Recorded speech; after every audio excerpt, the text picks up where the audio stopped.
So this is your half range weighted glute bridge. Now, as always with all our bridges, low back position matters quite a bit. In the bridge, people have a tendency to hyperextend the back and push their hips up as high as possible. That's not the goal here. The goal is to reach a neutral position.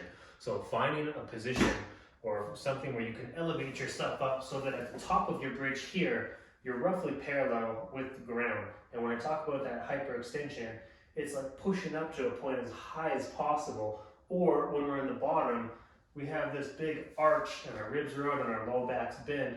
We want to make sure that our core is actually engaged. So you need to tuck your hips under here, and this would be a more appropriate position.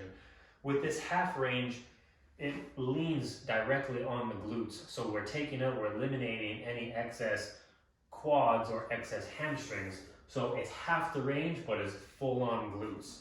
So you take your bar, load up, get into position.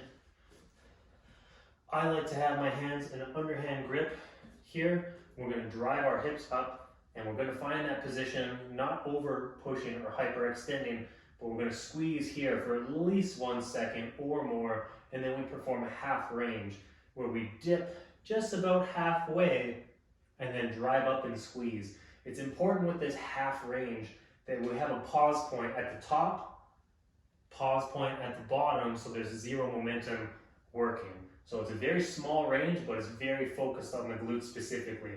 So this is my halfway range, and if I was doing a full range, I would come all the way down to here or to the floor. So there's a pretty significant difference between a full range here or a half range here.